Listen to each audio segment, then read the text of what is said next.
तो जी अगर आप हाल ही में कोई नई गाड़ी लेने का प्लान बना रहे हैं और आप आपके फ्रेंड सर्कल में पूछना चाह रहे हैं कि भाई कौन सी गाड़ी लेना सही है, आज मैं एक फ्रेंड होने के नाते आपको ये पूरी डिटेल में बताऊंगा कि कौन सी गाड़ी आपको लेना चाहिए। जब भी नई गाड़ी लेते हैं तो आपको क्या क्या चीजों के बारे में ध्यान रखना चाहिए। एट द एंड आपका पैसा जाने वाला है। जब भी आप नई गाड़ी लेने वाले हैं तो पूरी जानकारी आपको होनी चाहिए ताकि आप एक सही गाड़ी अपने घर पे लेके आ पाए। तो जी आइए हम बात करते हैं बिना किसी देरी के कि कौन सी गाड़ी लेनी चाहिए और गाड़ी नई लेने से पहले क्या क्या चीजें हमें पता करनी चाहिए। तो इससे पहले अगर आप नए हैं मेरे इस चैनल पे तो आपसे एक रिक्वेस्ट है कि भाई इस वीडियो को लाइक जरूर करना और मेरे इस चैनल को सब्सक्राइब जरूर करना, क्योंकि एक सब्सक्राइब करने से फर्क पड़ता है। तो देखिए सबसे पहले आप जब भी गाड़ी लेना चाहते हैं तो आपको उस गाड़ी का पर्पस मालूम होना चाहिए। अब पर्पस का मतलब मैं आपको समझा दूं कि देखिए जब भी आप कोई भी गाड़ी लेते हैं तो आपके दिमाग में एक चीज क्लियर होनी चाहिए कि आपको उस गाड़ी को कहाँ लेके जाना है। अब मान लीजिए कि अगर मुझे मेरी एक गाड़ी है जिसे मुझे ज़्यादातर सिटी में ही चलाना है, यानी सिटी में मुझे पॉइंट ए से पॉइंट बी तक जाना है, मेरी दिन की रनिंग हार्डली 10 20 या 50 किलोमीटर होने वाली है। और ऐसे टाइम के लिए अगर मैं ऐसी कोई गाड़ी लेता हूं कि जो सिटी में बहुत बड़ी होती है, जैसे कि आप एसयूवी कह सकते हैं, तो ऐसी गाड़ी को लेके मैं एक तो खुद परेशान होऊंगा और जब भी मैं अपनी गाड़ी को लेके कहीं पे किसी पार्किंग में लगाने की कोशिश करूंगा तो मुझे बहुत ही ज़्यादा दिक्कत पड़ने वाली है। और उसके सामने मुझे क्या मिलेगा कि जहाँ पे मैं अपनी गाड़ी को खड़ी करूंगा कोई ना कोई स्क्रैच मार देगा, या फिर जितनी कंजेस्टेड गाड़ियों में डेली मेरी गाड़ी चलेगी तो कहीं ना कहीं आगे पीछे से थोड़ी बहुत टच तो होने वाली है। तो जब भी आप कोई भी नई गाड़ी लेने जाते हैं तो सबसे पहले भाई उसका पर्पस आप अपने दिमाग में फिट कर लीजिए, या फिर आपका यूज कैसा है उसको लेके ये चीज आपके दिमाग में उसको क्लियर होनी चाहिए। तो जी अगर आपके दिमाग में क्लियर हो गया है कि आपकी गाड़ी का यूज क्या होने वाला है, तो इसके बाद में मैं आपको एक चीज बताता हूँ कि भाई आप कितने पुराने ड्राइवर हैं, यानी आपको गाड़ी चलाने का कितना एक्सपीरियंस है।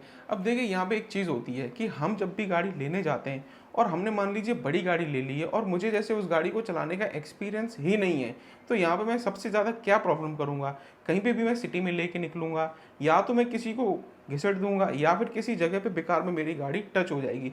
अब ऐसे टाइम पे होता और कुछ नहीं है, सिर्फ इतना है कि भाई बेकार में आप सर्विस सेंटर के धक्के खाते रह जाते हैं, कहीं पेंट उखड़ गया है उसको रिपेयर करवाते रह जाएंगे, या ऐसी बहुत सारी प्रॉब्लम्स आ सकती हैं।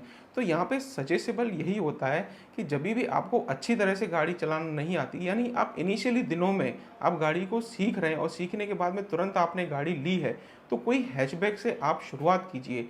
उस हैचबैक में आप 2-3 साल अच्छे से गाड़ी जब चलाना सीख जाएं, उसके बाद में आप बड़ी गाड़ी लेके अच्छे से उसको एंजॉय कर सकते हैं।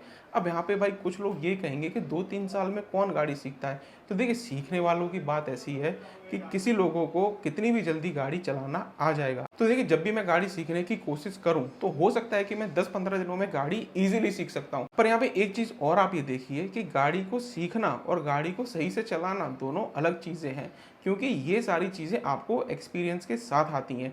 ऐसा नहीं है कि आप किसी ऑनलाइन कोर्स को देख करके या फिर किसी भी ड्राइविंग स्कूल में जा करके 10 दिनों में या 15 दिनों में या फिर 1 महीने में गाड़ी नहीं सीख सकते। कोई भी ड्राइविंग स्कूल में आप ज़्यादा से ज़्यादा गाड़ी को मूव करना सीख सकते हैं, गाड़ी को आगे ले जाना, पीछे ले जाना, उसको सही से पार्क करना, ये सारी चीज़ें आप सीख सकते हैं। जैसे कि आप सभी को पता है कि हमारी इंडियन रोड कंडीशन इतनी डेंजर है कि कौन इंसान कब कहाँ से निकल जाता है ये पता नहीं चलता है। तो ऐसी चीज़ों से बचने के लिए सबसे पहले हैचबैक गाड़ी को मैं प्रेफर करूंगा, यानी बढ़िया सा एक्सपीरियंस नहीं है तो हैचबैक की तरफ जाइए, उसके बाद बड़ी गाड़ी का सोचिए। और इसके बाद में आपके दिमाग में एक चीज़ और सेट होनी चाहिए कि आपको जो भी गाड़ी चाहिए उसमें क्या क्या फीचर्स होने चाहिए। अब फीचर्स के नाम पे मैं आपको बता दूं, अगर आप आज की डेट में मार्केट में निकलते हैं तो आपको एक से एक बढ़िया फीचर वाली गाड़ी मिल जाएगी। जैसे आप सभी को पता है कि भाई कोई भी गाड़ी की कंपनी कोई भी फीचर को फ्री में नहीं देती। अगर आपको किसी एक गाड़ी में एक नॉर्मल सा भी फीचर मिलता है उसकी भी एक कॉस्ट आपको देनी पड़ती है। तो ऐसे में जब भी आप फीचर्स की लाइन लगा के खड़े हो जाते हैं तो यहाँ पे आपके सर पे पैसों का बर्डन भी बन जाता है।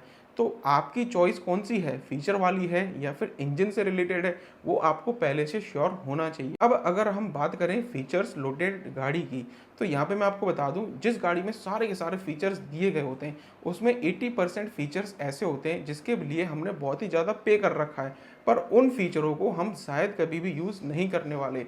अब बहुत से फीचर वाली गाड़ी ऐसी भी होती हैं कि जो फीचर आते हैं और पूरे की पूरी उसकी ज़िंदगी धरे रह जाते हैं, शायद उनका यूज़ भी नहीं होता है। तो यहाँ पे आपको ये चीज़ पहले से दिमाग में क्लियर होनी चाहिए कि जो भी गाड़ी आप लेने जा रहे हैं उसमें आपको क्या क्या फीचर्स चाहिए, क्योंकि जितने कम फीचर्स वाली गाड़ी लेंगे वो आपकी जेब पे हल्की पड़ेगी। और भाई साहब ये सारी चीज़ें अगर आपने बैठ के होमवर्क कर ली है तो बाद में आप एक चीज़ और देखिए कि आपकी जेब कितना अलाउ करती है खर्च करने के लिए, क्योंकि यहाँ पे सबसे बड़ी बात ये होती है कि कॉस्ट हमारी गाड़ी की क्या होने वाली है। अब देखिए जब भी गाड़ी हम लेने जा रहे हैं तब एक बारी में तो कैसे भी करके जैसे तैसे जुगाड़ करके पैसा उसमें डाल देंगे, पैसा नहीं होगा तो लोन भी ले लेंगे। पर यहाँ पे एक चीज़ और मैं आपको बता दूं, गाड़ी जितनी महंगी होती जाती है वैसे वैसे उनकी सर्विस कॉस्ट भी बढ़ जाती है और साथ में उनका डेली जो भी खर्च होता है वो भी बढ़ता है। एक कहावत आपने सुनी होगी कि हाथी को खरीदना बड़ा आसान हो सकता है पर उसे पालना बहुत महंगा होता है। अब यहाँ पे हाथी का मतलब है गाड़ी। अब मान के चलिए कि आपने कोई ऐसी गाड़ी ली है कि जो इनिशियली आपको काफ़ी कम बजट में मिल गई, तो सबसे बड़ा उस गाड़ी लेने का फ़ायदा आपको ये होगा जब भी आप अपनी गाड़ी को मेजर सर्विस में डालते हैं तो उसमें खर्च काफ़ी कम आएगा, क्योंकि उसके स्पेयर पार्ट भी सस्ते होने वाले हैं। और वहीं आपने कोई भी महंगी कोई भी इंपोर्टेड गाड़ी ली है तो सामने आपको ये भी देखना पड़ेगा कि भाई जब भी ये गाड़ी मेजर सर्विस में जाएगी तब इसमें फटका अच्छा लगने वाला है। अब हो सकता है जो इनिशियल सर्विस होती है, अब यहाँ पे बहुत से लोग शायद ये कह सकते हैं कि भाई नहीं, आजकल तो इतनी महंगी गाड़ियों की भी सर्विस बहुत ही कम रुपए में होने लगती है। तो मैं आपको बता दूं जो भी इनिशियल सर्विस होती है वो आपको बहुत ही सस्ते मिलेंगे। और यहाँ पे हम बात कर रहे हैं उस सर्विस की कि जो बहुत लंबे समय बाद आने वाली है, यानी कि जो पीरियोडिक सर्विस नहीं, जो मेजर सर्विस आपकी गाड़ी में होती है जिसमें कि ब्रेक शू चेंज होते हैं, ब्रेक कैलिपर्स में भी आपको सर्विस करवानी पड़ सकती है, या फिर कोई भी आपकी गाड़ी में स्पेयर पार्ट को चेंज करना पड़ सकता है। तो ऐसे में तब आपको पता चलेगा कि भाई इस गाड़ी की सर्विस कितनी महंगी है। तो ये चीज़ को हमेशा कंसीडर करिए कि गाड़ी का बजट आपका कितना अलाउ हो सकता है। तो भाई साहब अगर सारी चीज़ें आपने देख ली हैं तो इसके बाद में मैं आपको एक चीज़ सजेस्ट करूंगा कि आपने जिस गाड़ी को शॉर्ट लिस्ट किया है पहले उस गाड़ी की पूरी पूरी कुंडली निकालिए ऑनलाइन बैठ के। ऑनलाइन रिसर्च एक गाड़ी लेने से पहले बहुत ज़रूरी होता है जी। जब भी आप किसी गाड़ी के बारे में ऑनलाइन रिसर्च कर दें, अब आज की तारीख में अगर हम देखने जाएं तो एक से एक ऐसी वेबसाइट पड़ी हैं कि जो हमारी गाड़ियों को अच्छी तरह से डिफ्रेंशिएट कर देती हैं, जिसमें आपको बहुत ही इजीली पता चल जाता है कि आप जिस गाड़ी के बारे में सोच रहे हैं उसमें कितना पावर मिलेगा, कितनी माइलेज मिलेगी, कितनी उस गाड़ी की कॉस्ट हो सकती है। सारी चीज़ें आपको एक ही रो में मिल जाएंगी। और अगर वो गाड़ी आपके लिए सेट नहीं हो पा रही है तो आपको और भी सजेशंस मिल जाते हैं बड़ी आसानी से कि अब आपको कौन सी गाड़ी की तरफ जाना चाहिए। यहाँ पे आपको ऑनलाइन रिसर्च बहुत ही फायदेमंद हो सकते हैं। अभी भी आप ऑनलाइन रिसर्च कर रहे हैं तो आप एक चीज़ और क्लियर रखिए अपने दिमाग में कि आपको ऑटोमेटिक गाड़ी चाहिए या फिर मैनुअल गाड़ी चाहिए।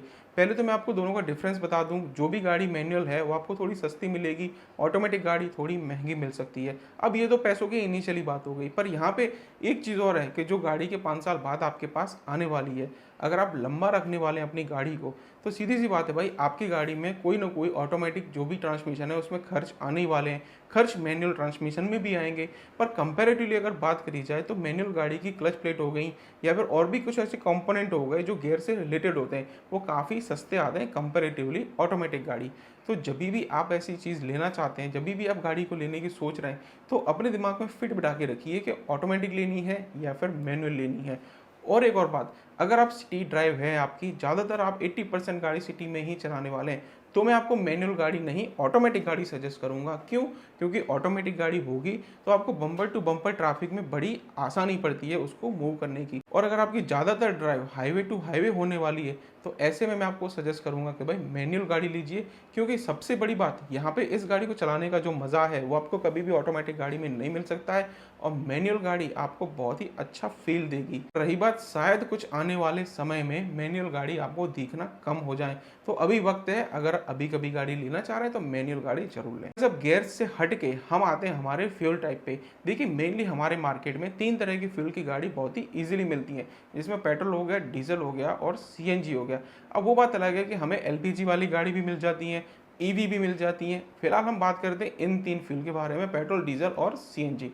तो देखिए इन 3 फ्यूल में से आपके दिमाग में पहले एक चीज़ क्लियर होनी चाहिए कि कौन सी फ्यूल टाइप आपको पसंद है। अब कोई एक गाड़ी ले लीजिए, वो आपको तीनों फ्यूल टाइप में मिलेगी। मान लीजिए आपको अगर टाटा की अल्ट्रोज में आपको एक एग्जांपल के तौर पे बताऊं तो आपको पेट्रोल में भी मिल रही है, डीजल में भी मिल रही है और सीएनजी में भी मिल रही है। यहाँ पे आपकी प्रायोरिटी आपको पता होना चाहिए।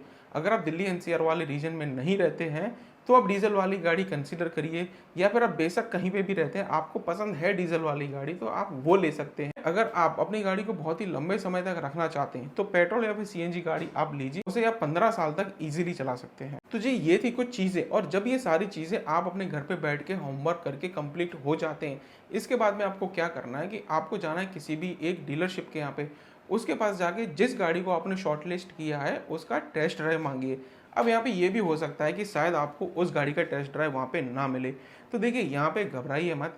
आपने जिस गाड़ी को शॉर्टलिस्ट किया है इतनी मेहनत करने के बाद में, तो ऐसे टाइम पे यहाँ पे आंख बंद करके आपको पैसा खर्च करने की कोई ज़रूरत नहीं है। हो सकता है कि एक डीलर पे आपको टेस्ट ड्राइव ना मिले तो दूसरे डीलर्स को अप्रोच करिए, तीसरे को अप्रोच करिए। आज की तारीख में अगर डीलर्स की बात करी जाए तो डीलर्स की कोई कमी नहीं है, आप इजीली किसी न किसी डीलर से अपनी गाड़ी की टेस्ट ड्राइव ले सकते हैं। और टेस्ट ड्राइव भी भाई ऐसा नहीं कि 1-2 किलोमीटर किसी गली कूचे में आपने चला लिया और आपने डन कर ली कि भाई ये गाड़ी अच्छी है मैं इसे ले लूँगा। आपको एटलीस्ट 5-7 किलोमीटर तक की टेस्ट ड्राइव लेनी है। और अगर आप श्योर हैं, अगर आपने उस गाड़ी के 100% मन बना लिया है, तो मैं आपको सजेस्ट ये करूँगा एटलीस्ट 10-15 किलोमीटर की आप टेस्ट ड्राइव लीजिए। अगर आपको पे करके भी मिले तो भी लीजिए, वैसे तो फ्री मिल जाती है, पर अगर किसी केस में आपको पे करना भी पड़ता है तो बेशक दे दो भाई। पर उस गाड़ी को घर लाने से पहले अच्छी तरह से मन भर के चला के देख लो, क्योंकि एक दिन अगर आप चला के फैसला ले लोगे ना तो अगले दिनों तक, अगले बहुत सारी सालों तक वो गाड़ी आपके साथ रहने वाली है। कैसा परफॉर्मेंस होगा उस गाड़ी का, वो सारी चीज़ें आपको उस दिन पता चल जाएंगी। तो अगर आप टेस्ट ड्राइव वाली लेवल तक आ गए हैं तो बस इतना ही प्रोसेस है एक नई गाड़ी को लेने का। और अगर आप इतना प्रोसेस फॉलो करते हैं तो मैं आपको गारंटी देता हूँ आप जो भी गाड़ी अपने घर लेके आओगे वो गाड़ी होगी कि आप कितने भी चला लो, कितने भी साल तक अपने घर पे रख लेंगे, पर भाई उस गाड़ी से कभी भी बोर नहीं होंगे, क्योंकि यहाँ पे आपने एक प्रॉपर रिसर्च करी है। पैसे के साथ साथ आपने अपना टाइम खर्च किया है, और जो चीज़ टाइम खर्च करके मिलती है वो चीज़ पैसा खर्च करके कभी नहीं मिल सकती।